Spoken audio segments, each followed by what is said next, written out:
Ninakusalimu kwa jina la Yesu tena.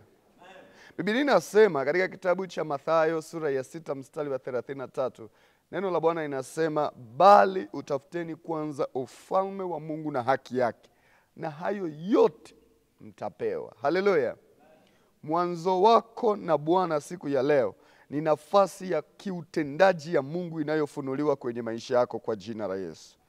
Nasema ni wakati ambapo unafungua mlango wa utendaji wa Mungu katika maisha yako. Asubuhi ya leo haitakuwa bure mbele za Bwana. Haleluya.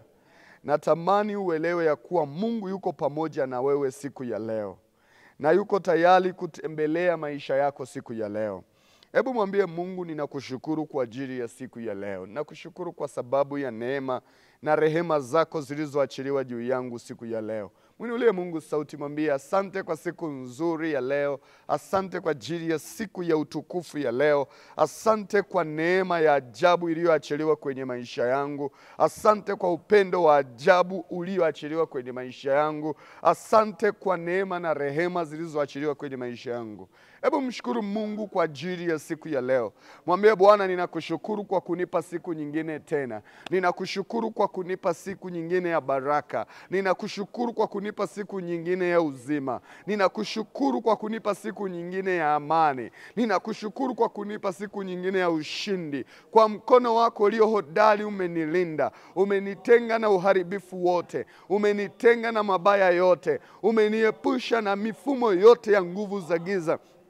Nao umenilinda katika upendo wako siku zote.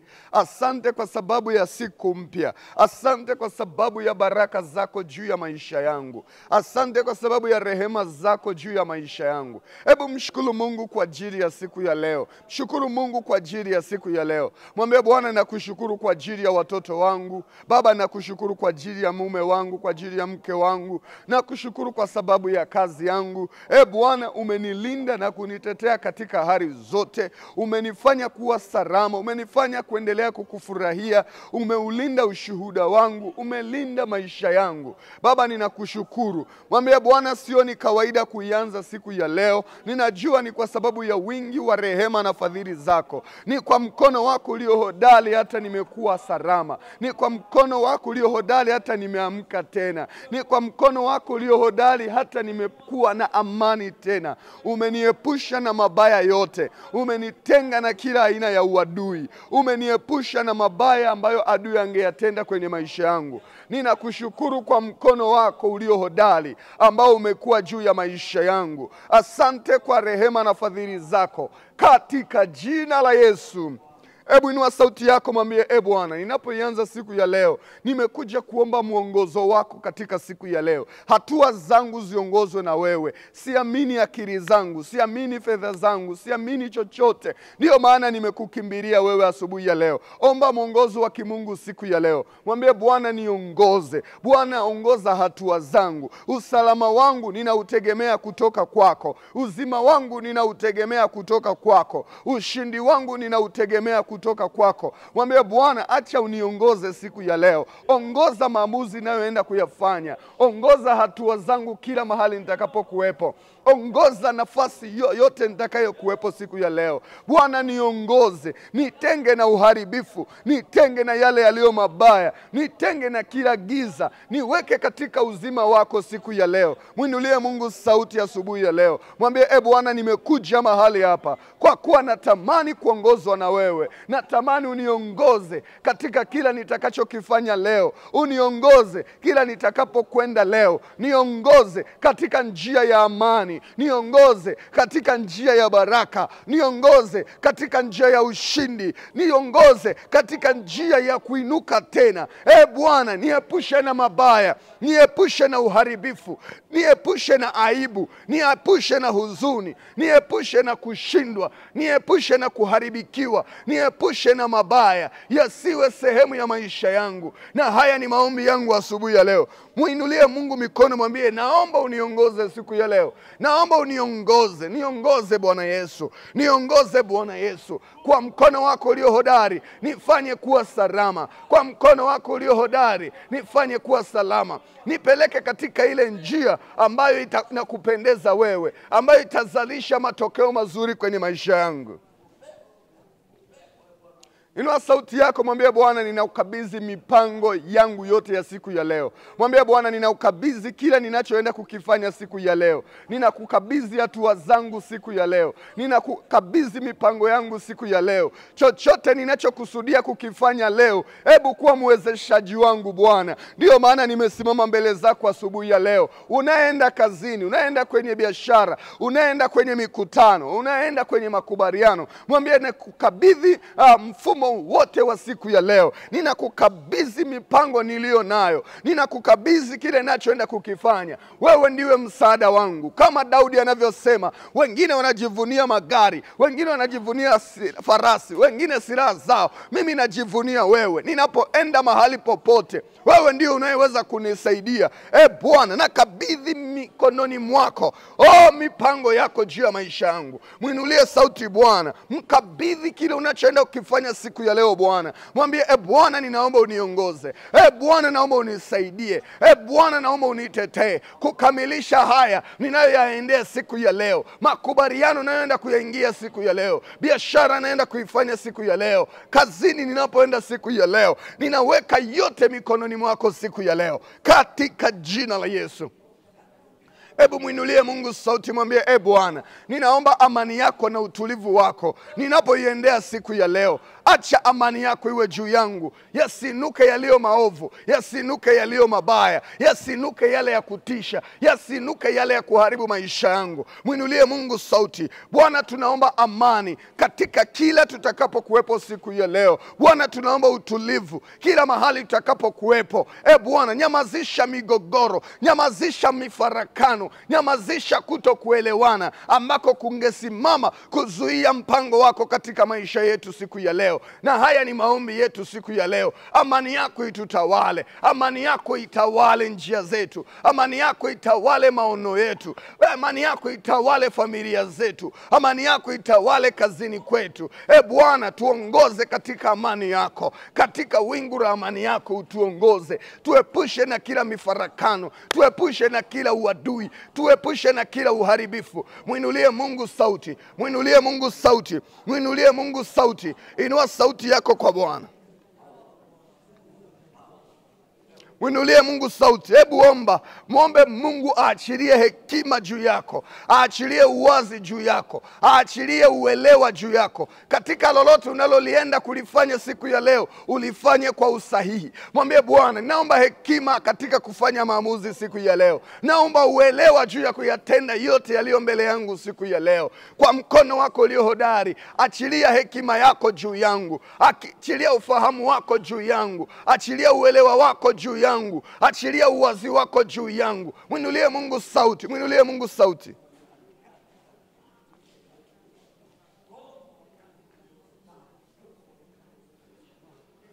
Mwinulie Mungu sauti. Mwambie achilia hekima yako.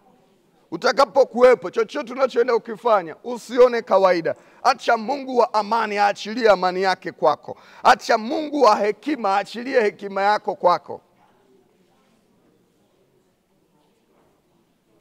Hebu inua sauti asubuhi ya leo. Mwambie Bwana, ni matarajio yangu kupokea ahadi zako kwangu. Ninajua ahadi zako ndio ushindi wangu. Bwana, naomba ufungulie mlango wa zile ahadi zako kutimia kwenye maisha yangu. Neno lako liwe halisi kwenye maisha yangu. Neno lako liwe halisi kazini kwangu. Neno lako liwe halisi kwenye familia yangu. Hebu msii Bwana kwa ajili ya ahadi zake kutimia kwenye maisha yako asubuhi ya leo. Msii Bwana kwa ajili ya ahadi yoyote ambayo ungelihitaji kutoka kwa Bwana itimie juu yako asubuhi ya leo. Lolote ambalo ungetamani kutendewa na Bwana, simama kama ahadi ya Bwana. Mwambie Bwana, umesema sitakuwa mkia, nitakuwa kichwa. Na hii ndiyo imani yangu. Nimekuja mbele zako kupokea nguvu ya kuwa yule ambaye ulimkusudia. Bwana, umesema sitakuwa tasa bali nitazaa. Imani yangu ni kuwa katika kila nitakachotaka kuongezeka, uwezesho unatoka kwako. Ndio maana nimekuja kwako. Omba ahadi za Mungu zitimie katika eneo lolote ambalo umekuwa dhaifu, katika eneo lolote ambalo umekuwa ukishindwa, katika eneo lolote umekuwa na vikwazo. Mwambie Bwana, ahadi zako zitimie. Tangaza ahadi za Mungu katika eneo lolote katika maisha yako ambalo unahitaji uingiliaji wa kimungu asubuhi ya leo. katika jina la Yesu. Hebu muinulie Bwana sauti, mwambie Bwana, naomba unifungulie fursa mpya, upendeleo wako uwe juu yangu. Omba fursa mpya siku ya leo. Omba fursa mpya kila unapoenda, Mungu akukutanishe na mambo mapya. Biblia inasema Yabesi akamlilia Mungu wa Israeli, akasema ungeongeza mzunguko wangu wa kiuchumi, ungeongeza furaha yangu, ungeongeza amani yangu. Mwambie Bwana, nifungulie mlango wa fursa siku ya leo. Nizione fursa zitakazonipa hatua inayofuata. Nizione fursa zitakazonipa mafanikio yanayofuata. Nijue nifanye nini wakati ambao ninatakiwa kupiga hatua nyingine. Kuna watu mna uhitaji wa kifedha. Kuna watu mnahitaji kupiga hatua nyingine kwenye maisha yenu. Mweleze Bwana, mwambie asubuhi ya leo, nimekuja kwako kwa sababu ya wingi wa rehema zako. Achilia fursa zako juu yangu. Tumaini langu ni wewe. Wewe ndiwe unipae. Wewe ndiye unionyeshaye. Na haya ni maombi yangu. Omba fursa mpya kwenye maisha yako siku ya leo, katika jina la Yesu. Hebu muinulie Bwana sauti, mwambie Bwana, ninaomba ongezeko lako. Ninaomba uzalishaji utoke kwenye kazi ya mikono yangu. Omba faida itoke kwenye maisha yako. Omba ukijua huyu ndiye Mungu akupae. Huna Mungu mwingine anayeweza kukujaza. Na Mungu mwingine anayeweza kukujaza. Muinulie sauti Bwana, mwambie naomba unibariki eneo langu la kazi. Nibariki eneo langu la biashara kwa mkono wako ulio hodari. Unijaze, uniongeze, uniletee wateja, uniletee mzunguko mkubwa, unikutanishe na watu wazuri, uniinulie watu wazuri tunapoianza siku ya leo. Acha mkono wako ulio hodari uwe juu yetu Bwana, uwe juu yetu Bwana, uwe juu yetu Bwana, katika jina la Yesu wa Nazareti aliye hai. Pigie Yesu makofi asubuhi ya leo. Pigie tena makofi Bwana. Haleluya. Hii ni siku yako mwana wa Mungu. Nasema hii ni siku yako mwana wa Mungu. Siku ambayo Mungu anaumba jambo jipya ndani yako ni leo. Wewe uliyekuwa mgonjwa, Mungu anaumba uzima ndani yako asubuhi ya leo. Wewe uliyekuwa dhaifu, Mungu anaumba nguvu ndani yako siku ya leo. Wewe uliyekuwa umeshindwa, Mungu anakupa hatua nyingine siku ya leo. Ni siku ya jambo jipya kumea kwenye maisha yako. Ni siku na nafasi mpya ya Mungu kutawala maisha yako. Je, unamwamini Mungu hata kuacha kama ulivyo tena? Yeye ni mwaminifu, yeye ni Baba, yeye hutenda kazi pamoja na wampendao. Ibada yako ya asubuhi ya leo inanyamazisha kila mashutumu, inanyamazisha kila dhiki, inanyamazisha kila aibu na kudhihirisha upendo wa Mungu kwenye maisha yako. Na ikiwa unamwamini Mungu, mpigie makofi asubuhi ya leo. Haleluya. Hebu kaa kwenye kiti chako cha muujiza, kaa mbele kabisa. Usitake nitumie nguvu sana ili unisikilize. Kaa mbele. Nikisema kaa mbele, kaa mbele. Si ndio Mungu ameweka sheria, anasema utii ni bora. Si ndio Utii? Si ndio?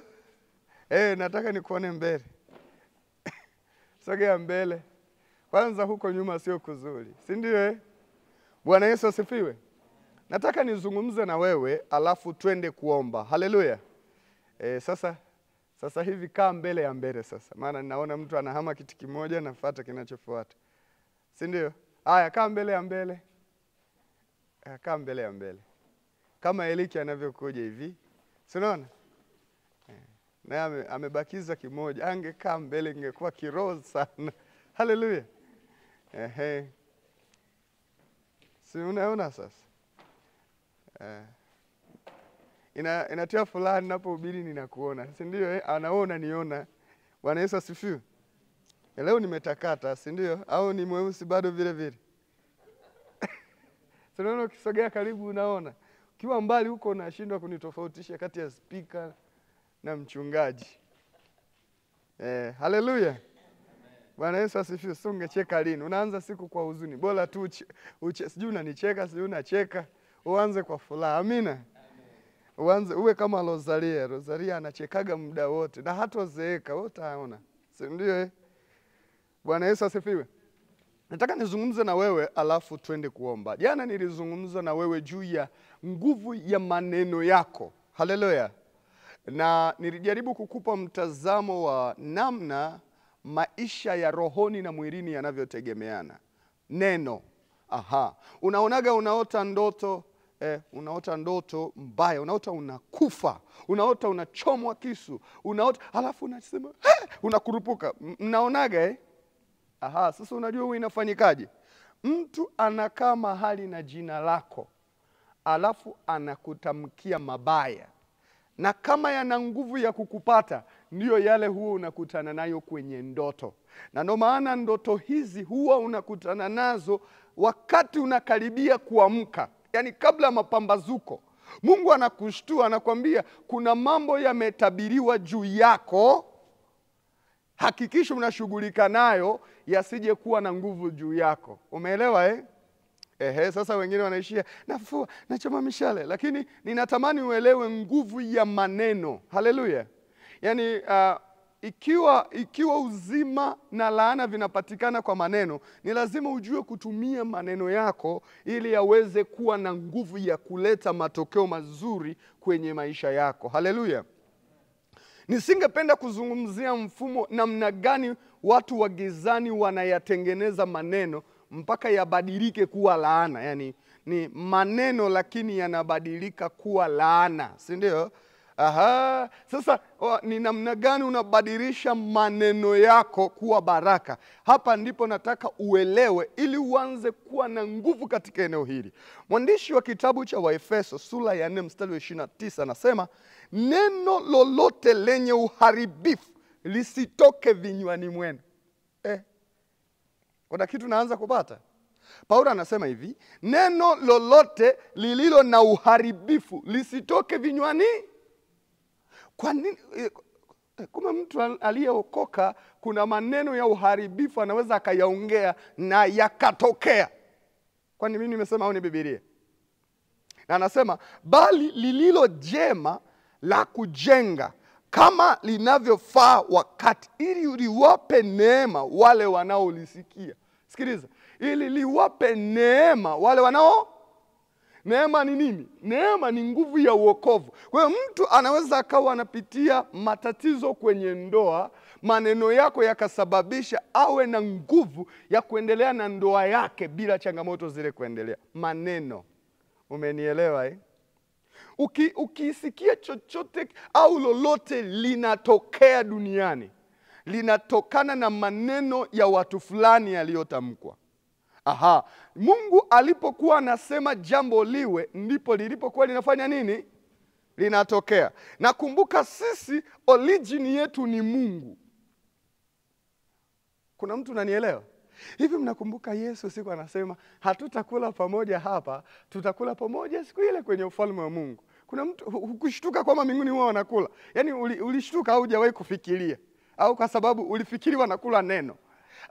Maisha yetu yalivyo tunatokana na asili ya Mungu. Yaani huwezi kuzaa mtoto mwenye tabia ya nyoka au ya ngedere. Anazaliwa mtoto mwenye tabia ya kibinadamu. Na ndio maana mtu anasema huyo ana hasira. Huyo muhehe huyo. Yaani unatembea na asili yako. Sasa tusiende kwenye asili za makabila, lakini hiyo ndio inayonifanya hata mimi niwe mweusi sana, kwa sababu Wanyambo ni weusi, si ndio? Kwa nini mimi sio mweupe kama Wachaga? Ni mweusi kwa sababu ni Mnyambo, si ndio?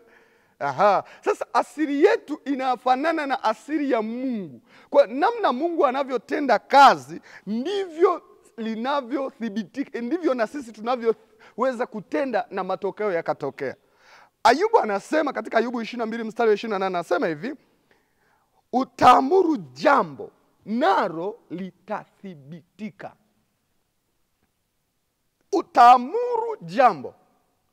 Kuamuru, utatangaza.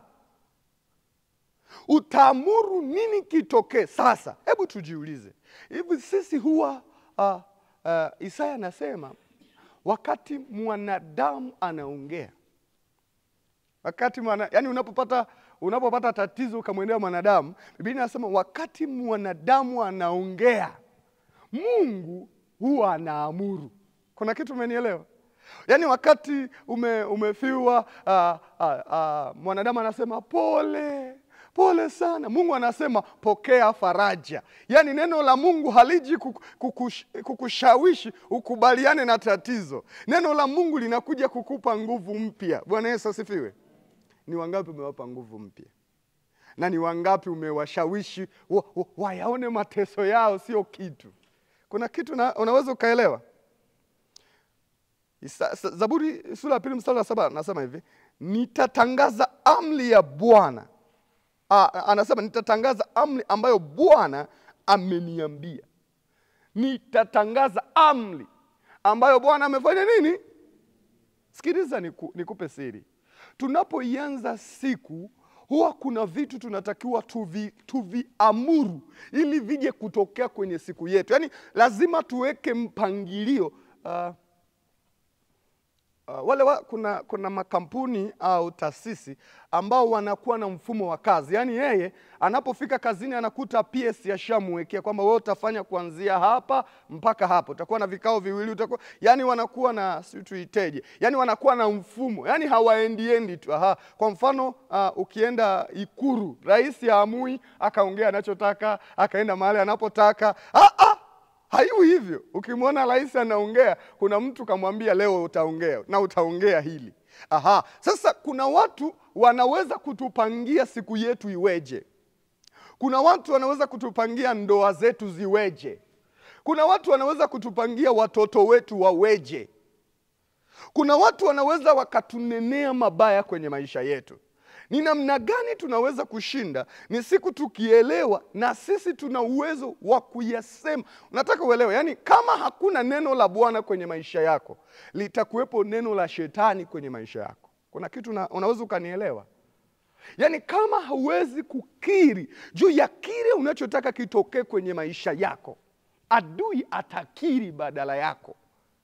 Chumba kilicho wazi ndo anachoingia mtu. Mara nyingi tunaposimama kuomba mbele za Bwana, mara nyingi hatuelewi nini tunapanda, nini tunajenga. Mtu mmoja kaniuliza, kwa nini tunashindana na shetani kila siku? Hata Biblia imesema hivi, yani yeye ni mpinzani wetu kila siku. Yani siku yako leo, yale ambayo Mungu ameyakusudia, shetani ameshajipanga hakikisha anayabomoa. Yani kila kile ulicho nacho, yani hata leo kikitokea kipi alichokuwa hakijui, yeye anawaza namna atakavyokiharibu. Sisi kama wana wa Mungu lazima tuanze kujua jinsi ya kuyajenga maisha yetu.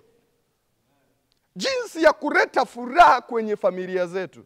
Unajua wakati mwingine tunazaliwa kwenye familia. Niliongea na rafiki yangu mmoja alikuwa anaitwa Sadiki. Kuna watu kabila moja huko mipakani huko. Yaani wao wana roho ya utumwa. Yaani wao anaajiriwa kibarua, namkuta ni kijana anasafisha shamba. Anaoa pale pale kwa bosi wake. Na mtoto wake akikuwa na yeye anajiunga kufanya kazi ya bosi. Yaani wana maisha hayo. Sasa yule kijana nilivyofahamiana naye nikaanza kumfundisha. Nilivyomfundisha akaanza biashara, akatoka. Nikaanza kumfundisha namna ya kudeclare hii roho kutoka kwenye familia yao. Bwana Yesu asifiwe. Kwamba ninaihamisha familia yetu kuwa watumwa. Ninaihamisha familia yetu kuwa watu wa aina hii. Kwa neno la Bwana. Yaani unalitangaza neno la Bwana eneo hilo. Kubatilisha ile asiri mbaya. Ndiyo maana ya maombi. Ndiyo maana ya kuomba mwana wa Mungu. Kwamba tunakuja kuambia mpango wa shetani basi. Na tunaweza kufanya hivyo kwa sababu ya kazi aliyoifanya Yesu pale msalabani. Yaani maisha yetu. Yaani sisi, unajua, unawaza. Yaani kwa nini matatizo yanatokea wakati gharama? Yaani ni kama una milioni 10 alafu unashindwa yaani una njaa. Unasema jamani nitakufa na njaa sina chakula, una milioni 10. Una akili timamu? Yaani matatizo tulionayo na Yesu tulionayo yaani ni vitu viwili tofauti. Unajua ni kwa nini? Hatujui kumtumia Yesu wetu. Ngoja nikwambie. Watu wote wenye nguvu duniani wanamheshimu Yesu na wanaheshimu miungu. Yaani kuna mfano hapa kanisani, yaani kuna washirika wengine, mfano wakituona sisi wachungaji wanatuonaga kama ni sio wanatuonaje, yaani kama vijana hivi, kama wasaidizi, yaani sijui wanawazaje hivi. Yaani hawaelewi nguvu yetu iko wapi. Yaani we mshirika anaweza asielewe mchungaji ni nani kwenye ulimwengu wa roho. Lakini ukienda kwa mtu hata kama ni tajiri, ukimwambia wewe ni mtumishi wa Mungu, kama wewe ni mtumishi wa Mungu basi. Lakini sisi masikini ndio ajuagi umuhimu wa Mungu. Ngoja nikwambie. Nilikuwa naenda kumwombea mtu, ilikuwa juzi, ilikuwa Jumamosi. Asubuhi nimepigiwa simu na mtu anaumwa mkoa mmoja. Nikamwambia mlete Arusha. Wakasema njoo wewe, yuko serious. Nikamwambia mlete, mimi siwezi kusafiri. Wakaja na ndege mpaka hapo Kisongo, hapo Kisongo. Sasa mimi natoka hapa, jamani, sina upako, kwani na mimi lazima wanifuate, si ndio? Yule mtu yuko serious. Ninaenda airport, mtu aliyetoka mkoani nije kumuombea apone. Nikatoka hapa na pikipiki. Nimefika pale katikati ya mji karibu na mataa pale. Si mnapafahamu pale? Sasa mnajua pale kwenye foreni bodaboda hawanaga ustaarabu. Huyu anatoka huku, huyu anatoka. Mimi niko taratibu. Anakuja bodaboda anakimbia. Yaani nina hivi hapa na hapa, nikajua huyu amenimaliza. Ile na mkwepa tu. Gari nyingine inatokea nyuma, nikaikwangua hivi pap. Anamchekesha mtu. Magari ya sasa hivi sio umetengenezea maskini, sijui watengenezaji hawana akili. Yaani kama maboksi, hata likiguswa na panya tu lishaharibika. Yaani nimeligusa tu kidogo, lile libampa rote la chini limedondoka. Nikavuka nikaenda upande wa pili. Sasa mimi ni mchungaji, siwezi kutengeneza tukio nikakimbia kama bodaboda. Kweli alikuwa hajaniona. Yaani hajui kama nitasimama. So unajua ile ya mjini pale. Lakini mimi nikarudi, nikamwambia toa gari barabarani, mimi ndio nimekukwangua, nimetokea tatizo. Akashuka. Akasema sasa tunafanyaje? Nikamwambia wewe unasema tufanyaje? Akasema unatakiwa utengeneze. Nikamwambia ni kama shilingi ngapi? Akasema kutengeneza hiki kilichoharibika ni kuanzia 300 hadi 500. Nikashika mfukoni, nilikuwa na 100,000 na 12,000. Nikamwambia baba, mimi na 100,000. Wewe nenda garage. Itakapozidi utanipigia simu. Akasema nitakuaminije? Nikamwambia niamini kwa sababu nimegonga alafu nimerudi. La pili, niamini kwa sababu mimi ni mchungaji. Sasa wewe ni mchungaji wa wapi? Akasema wewe ni mchungaji. Sasa unajua ninavyoonekana mdogo hivi ni ngumu kuaminika, na nilikuwa sijavaa suti. Wewe ni mchungaji? Nikamwambia fungua YouTube. Akafungua, nikamwambia mimi huyu hapa ndo mwenye hii account na mwenye hii huduma. Haya, akachukua namba yangu akaenda. Ameshamwamini kwa sababu ni nani? Mchungaji. Amefika garage, akawa anapitia ile account. Sasa hajaview zile video, anaangalia tu vile vitu ninavyovifanya kwenye account. Akanipigia simu, akaniambia garage wameniambia ni 300,000, ila 200,000 nitaimalizia mimi. Nilikuwa niko kule hapo, tulishamuombea mgonjwa wangu na Mungu ashatenda muujiza. Amekuja amewekewa manania kupumua, amerudi, amepanda ndege akiwa amekaa mwenyewe, daktari na relax aliyekuja naye. Nikarudi nyumbani, hata sikumwambia mtu yote, hata mke wangu sikumwambia lile tukio. Niliwaza nini hiki? Nimekaa pale jioni kama saa 1. Yule baba alishaniambia ameisha, naona ananipigia simu. Moyoni nikasema amenibadilikia tena nini? Nikapokea. Akaniambia nilikuwa na kutumia hela. Nikashangali na kuja jina la Evodius, na mimi nimezoea umeniambia unaitwa Kamgisha. Unajua mimi jina langu la ubatizo wa Kikatoliki linaitwa Evodius, ndo la usajili. Sasa nikamwambia ndio ni Evodius Kamgisha William. Nikasema hela gani unanitumia? Akasema nimepata muda wa kuingia kwenye ile account nikakusikiliza. Wakati na kusikiliza, kuna tatizo lilikuwa limetokea kwenye malipo yangu muda mrefu. Na shangaa ibada ya saa 1 haijaisha, napigiwa simu nimewekewa hela yangu. Akasema nimegundua wewe ni mtumishi wa Mungu. Ile 100,000 yako na kurudishia sasa hivi. Hivi unaelewa nguvu ya watumishi wa Mungu? Unaelewa nguvu ya Yesu? Unaelewa nguvu ya Roho Mtakatifu? Unaelewa ya kuwa Mungu, ngoja nimwambie, mimi nilikuwa na kanisa dogo, lakini wote, mimi sikuwa na vitu vishirika vidhaifu. Na watu walikuwa wanapenda kanisani kwangu, maana wanajua wakija kwa Kamgisha, maisha yanabadilika. Yaani kuna wakati lazima uanze kuelewa nguvu ya kiroho ikoje. Kwamba ninapokuja kanisani, ninaposimama madhabahuni, nikasema kwa jina la Yesu ninaamuru kila giza lipokee nuru ya Kristo. Uamini kile ulichokitangaza kimetimia. Unaenda kwa mtumishi wa Mungu naumu. Hebu jaribu kufikiria. Niliwaza sana. Hawa watu wamemtoa mtu hospitali. Yule baba ni tajiri sana. Ni tajiri. Moyo umepanuka. Ana daktari amekuja naye kwenye ndege. Yaani analipa unajua wagonjwa kusafiri kwenye ndege ilivyo gharama. Na amekuja na hizi ndege ndogo.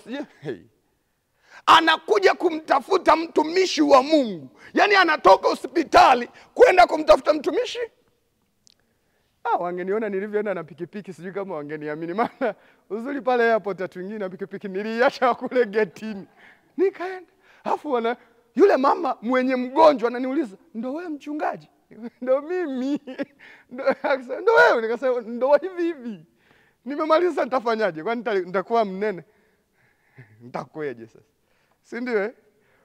Kuna watu wanaelewa juu ya Yesu Kristo. Kuna watu wanaelewa juu ya neema na wako nje ya wokovu. Wako nje ya wokovu. Yaani watu waliokoka wanavyoheshimu watumishi wa Mungu ni tofauti na watu wasioamini. Na mimi kama mchungaji niliyefanya deliverance, ukumuombea mrokole apate muujiza ni muujiza mwingine. Kumuombea mlokole apate muujiza. Pastor hii tusupo hapa. Unaona kule kwenye mkutano mambo yanavyoenda. Hapa mtu anakuja na chati na simu kanisani. "Utanitumia ile hela yangu kwa namba hii na hakikisha." Yaani yuko kanisani hapa. Mr. Manyama. Sio washirika wetu. Lakini kule ukienda pale ukasema, "Ninaye Yesu hapa, sikia." Watu wanatega sikio hata kama anauza nyanya na kusikiliza. Kuna mambo hayatatokea mpaka akili yako iwe sawa katika Mungu. Kuna mambo hayatabadilika mpaka siku utakapoelewa. Ninapoenda kuomba, yani mtu akishajua anachoomba kina nguvu, akishajua nguvu ya maneno yake, hawezi kuomba, "Baba katika jina la Yesu." Huyo bado. Mpaka siku utakapokutana mtu kama mchungaji Erika anavyoombaga, anatanuaga mikono na miguu, "Yesu wetu yupo hai." Na kuonaga. Yaani anaomba kibabe. Yaani hata kama wewe ni mchawi unaona kajamaa vipi? Yaani anatembea zake kibabe hivi. Yesu yuko hai. Unagundua huyu jamaa anajua anaongea nini, anaongea na nani, yuko wapi, anafanya nini. Mungu utanikumbuka. Mungu waone wanaonionea. Watakuonea sana.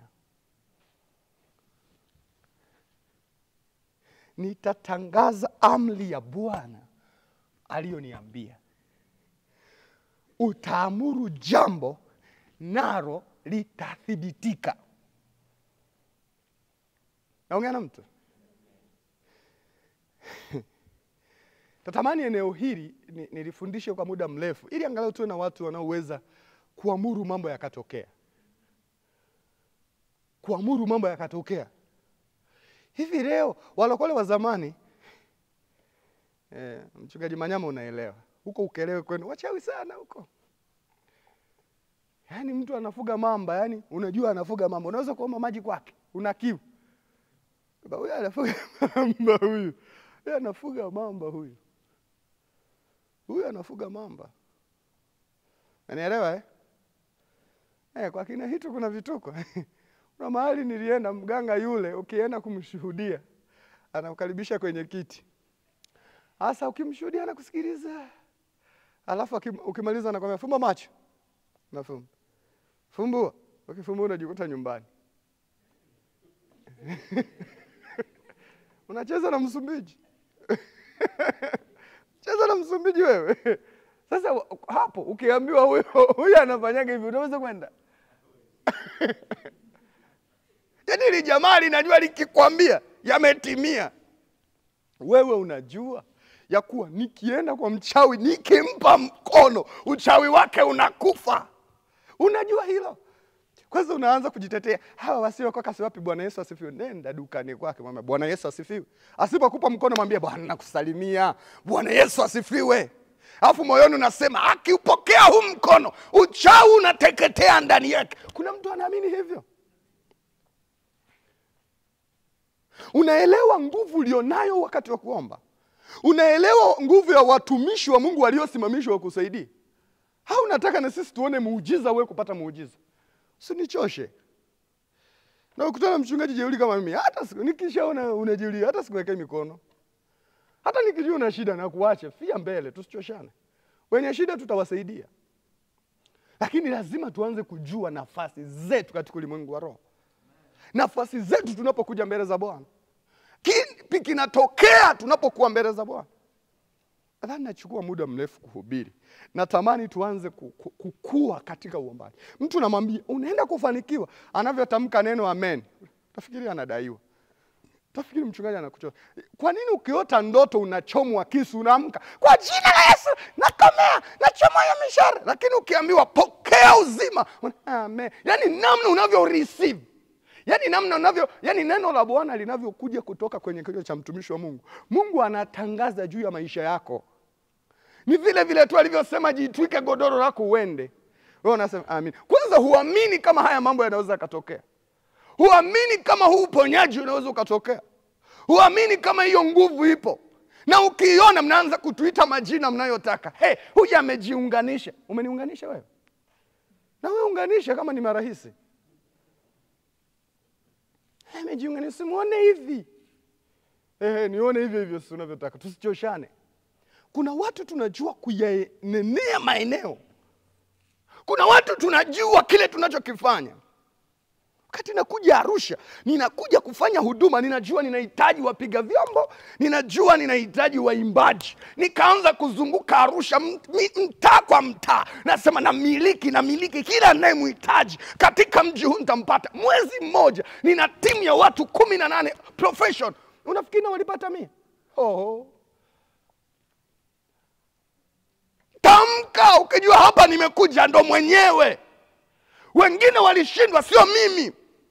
Wengine walitumia, mchungaji mmoja ananiambia mimi hapa nimekaa miaka 50 ndo nimefikia hapa. Mimi sihitaji miaka 50, nahitaji dakika 50. Yale mambo yote yatimie. Kwani mimi si mtumishi wa Mungu?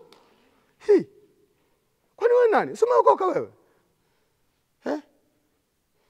Naanza hata vimaandiko sijui mnavitoa wapi.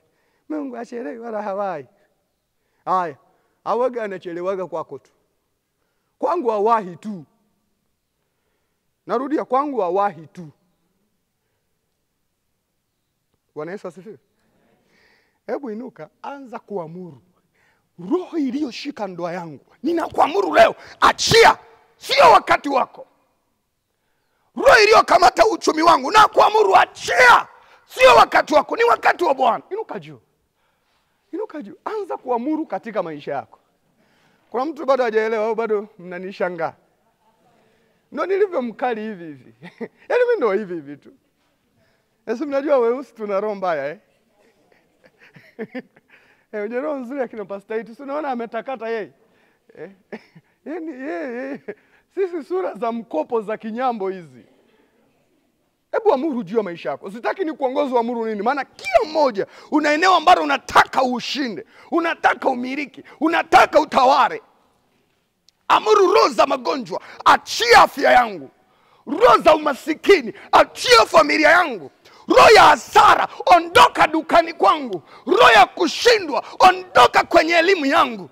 Katika jina la Yesu, declare.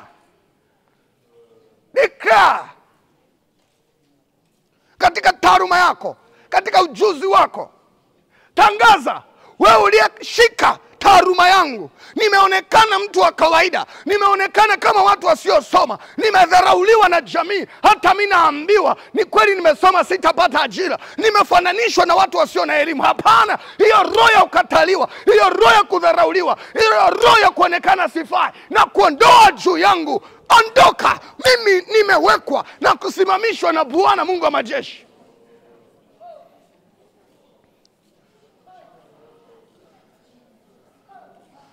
Mtu mmoja tangaze. Simama kama mwana wa Mungu. Tangazia kila mlima. Tangazia kila giza. Tangazia kila kushindwa. Tangazia kila aibu. Tangazia kila huzuni. Tangazia kila mazingira mabaya. ninakukomesha mbele yangu. Ninakuamuru kwa jina la Bwana, kama ilivyoandikwa, utaamuru jambo nalo litathibitika. Ninaamuru madhabahu ya shetani ivunjike katika jina la Yesu. Ninaamuru maamuzi ya shetani yavunjike katika jina la Yesu. Ninaamuru utendaji kazi wa giza uvunjike katika jina la Yesu.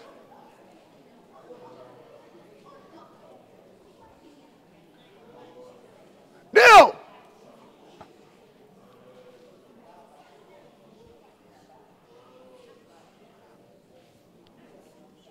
Itangaze amri ya Bwana. Imeandikwa, utaziharibu kazi za shetani. Haribu kazi za shetani kwenye maisha yako. Umelipiwa deni, mwana wa Mungu. Umelipiwa deni kwa damu ya ufalme. Umelipiwa deni kwa damu ya Yesu mwenyewe. Amuru hiyo nguvu iliyokukamata muda mrefu. Amuru hiyo aibu iliyokukamata muda mrefu. Amuru hayo matatizo ya familia. Ya amuru tayari umeishalipwa. Ninakuamuru ondoka. Huna uhalali kwenye nyumba hii. Hauna uhalali kwa watoto hawa. Hauna uhalali kwenye biashara hii. Ikiwa kuna damu nyingine ilitolewa kukudhibiti, ikiwa kuna dhabihu nyingine ilitolewa kukudhibiti, tangaza dhabihu ya msalaba iliyo bora kuliko dhabihu zote. Na amuru ya mifumo ya kishetani na kusambaratika juu yako. Mandaramo seketeremando. Declare. Declare. Yes. Amuru baya kutokuwa na nguvu juu yako. Amuru magonjwa kutokuwa na nguvu kwenye afya yako. Amuru mateso kutoka kwa wazazi wako. Chochote unachoamuru kinatokea. Chochote unachoamuru kinatokea. Chochote unachotangaza kinatokea. Chochote unachotangaza kinatokea. Chochote unachotangaza kinatokea. Chochote unachotangaza kinatokea. Tangaza nuru katika hilo giza. Tangaza ushindi katikati ya hiyo vita. Tangaza amani katikati ya hiyo migogoro. Tangaza kupenya mahali ambapo kuna kuta. Tangaza, tangaza. You are man of God. Wewe ni mtu wa Mungu. Wewe ni mtu wa Mungu. Wewe ni mwanamke wa Mungu. Wewe ni mwanaume wa Mungu. Tangaza yatokee. Tangaza yatokee. Hao watoto walioshindwa masomo, watangazie kiu ya kusoma. Watangazie uelewa wa kimungu. Hiyo biashara iliyodhibitiwa, umekuwa kwenye mnyololo wa kushindwa. Umeinuliwa serikali, TRA, wamekuwa mwiba kwako. Umeinuliwa watu wabaya, wamekuwa wapinzani wako. Amuru biashara hiyo inapenya.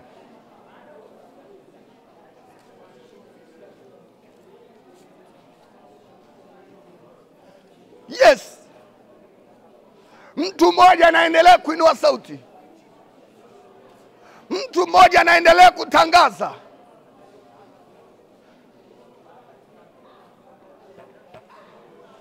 Tangaza badiliko la kweli kwenye maisha yako.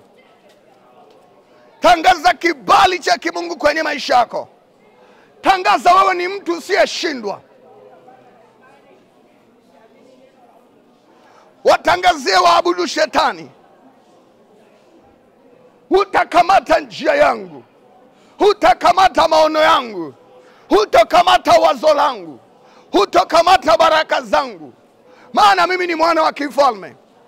Nimetofautishwa na kazi za giza.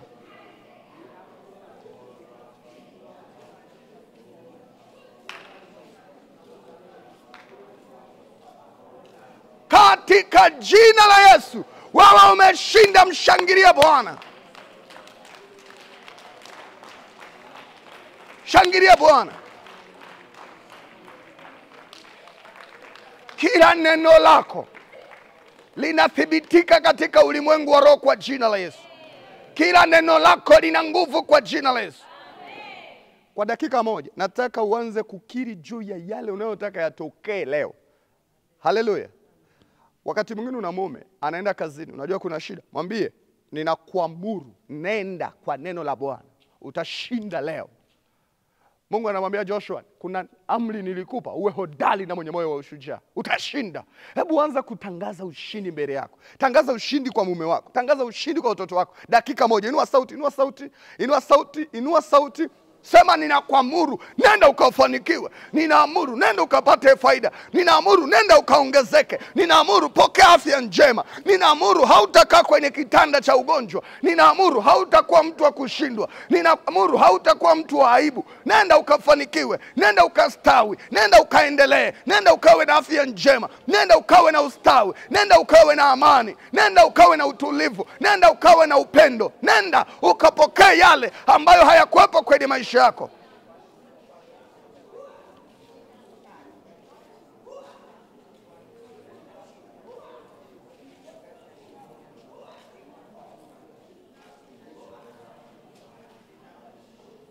Katika jina la Yesu. Hebu nisikilize. Nataka usimame na mtu mmoja, alafu utabiri juu ya maisha yake leo. Mtu mmoja tu. Mwambie nini Mungu anaanzisha kwenye maisha yake asubuhi leo.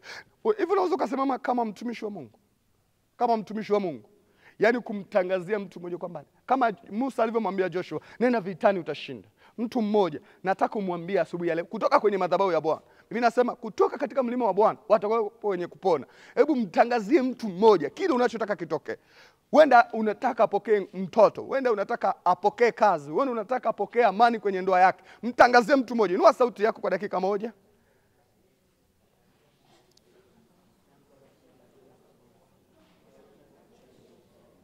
Litangaze lililo jema, litangaze lililo jema kwa mtu mmoja. Wewe mtangazie tu. Yule ambaye ana matatizo, yule aliyeshindwa, yule aliye na huzuni, yule aliye na mateso, mtangazie. Hayo hayatakutimia hayo mabaya, bali jambo jema litatokea kwenye maisha yako. Bali maisha yako yatakuwa ni nuru, bali maisha yako yatakuwa ni baraka, bali maisha yako yatakuwa na mpenyo, bali maisha yako yatakuwa ya kushinda. Ninaondoa viambaza, ninaondoa kila giza, ninaondoa kila huzuni, ninaondoa kila mabaya, na kutangazia wakati wa Mungu umekuja kwenye maisha yako katika jina la Yesu. Pigia Yesu makofi, maana ametubariki. Haleluya! Haleluya! Mwambie jirani yako, ninauona ushindi wako, ninaona baraka zako, ninaona ushuhuda wako. Nawe utastawi, utathibitika katika haki, hautaonewa. Maana yule Mungu Baba wa mababa, Mungu wa uweza, umemwinulia mikono yako leo katika jina la Yesu.